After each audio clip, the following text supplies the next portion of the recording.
সম্মানিত ভাইরা, আল্লাহর নবী বলেছেন হাদিসে কুদসিতে, আল্লাহ রাব্বুল আলামিন জানিয়ে দিয়েছেন, আল্লাহর কথা নিয়ে রাসূল বলেছেন, আল্লাহ পাক রব্বুল আলামিন বলেন, আমি যখন কোনো বান্দা বান্দিকে ভালোবাসি, আমি যখন কোনো বান্দা বান্দিকে ভালোবাসি, তখন আমি আল্লাহ পাক রব্বুল আলামিন তার কান হইয়া যাই, যে কান দ্বারা বান্দা শ্রবণ করে। সুবহানাল্লাহ। এখন এই কান আর আমার কান থাকবে না, ওই কানটা হয়ে যায় আল্লাহ পাকের। সুবহানাল্লাহ। যে কান দ্বারা বান্দা শুনবে, এটা হচ্ছে মাহবুব বান্দা, তাদের ফজিলত, তাদের জন্য এই কথাগুলা। ভাইয়ার আমার, আল্লাহ পাক রব্বুল আলামিন বলেন, যখন আমি কোনো বান্দা বান্দিকে ভালোবাসি, তখন আমি তার কান হয়ে যাই, যেই কান দ্বারা বান্দা শ্রবণ করে শুনে। আমি বান্দার চক্ষু হয়ে যাই, যেই চক্ষু দ্বারা বান্দা দেখে এবং আল্লাহর ঘর মসজিদে আসে, পবিত্র কোরআন তেলাওয়াত করে, তখন ওই চক্ষু মোবারক আল্লাহ পাকের হয়ে যায়। সুবহানাল্লাহ। শুধু তাই নয়, আল্লাহ পাক রব্বুল আলামিন বলেন, আমি যখন কোনো বান্দা বান্দিকে ভালোবাসি, তখন আমি ওই বান্দার হাত হইয়া যাই, যে হাত দ্বারা বান্দা ধরে। সুবহানাল্লাহ। আমি বান্দার পা হয়ে যাই, যে পা দ্বারা বান্দা চলে। আমার ভাইয়ের, আল্লাহ তাআলা বলছেন, আল্লাহ পাক রব্বুল আলামিন বলেন, বান্দার অঙ্গ প্রত্যঙ্গ আমি আল্লাহ পাকের মর্জি অনুযায়ী চলে। আমি যেভাবে চালাই বান্দা সেইভাবেই চলবে। এটা হচ্ছে মাহবুব বান্দাগণের ফজিলত। এই সমস্ত মাহবুব বান্দাগণের জন্য। এখন দেখেন তো, দুনিয়াতে অগণিত মানুষ, তার মধ্যে আল্লাহ পাকের খাস বান্দার আছে, আল্লাহ পাকের মাহবুব বান্দাগণ আছে, আল্লাহর অলিরা আছে, 5 ওয়াক্ত পাঞ্জেগানা মুসল্লিরা আছে, এবং চোর আছে, ডাকাত আছে, বদমাশ আছে, কত শ্রেণীর লোক।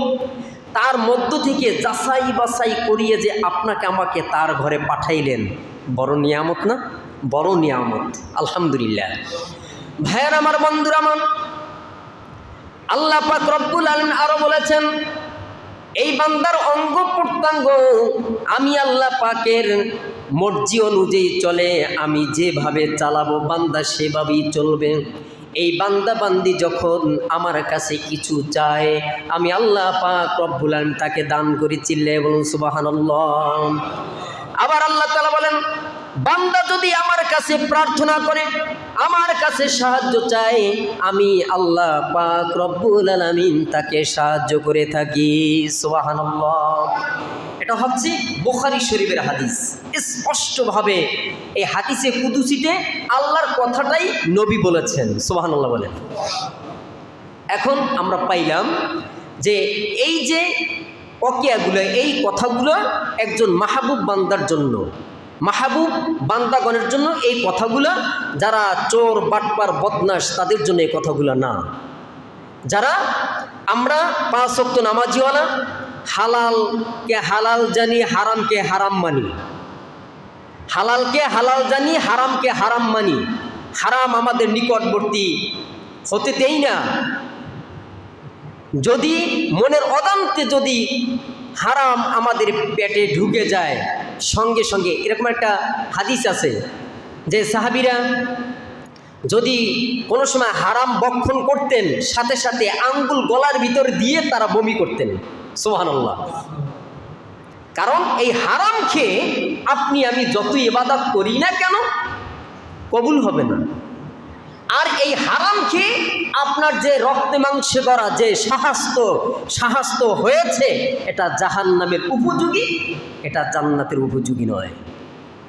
ভাইয়েরা আমার, এই জন্য আমরা সকলে হালাল খাবো, কম খাবো, অল্প খাবো, হালাল খাবো, হারামের কাছেও যাব না।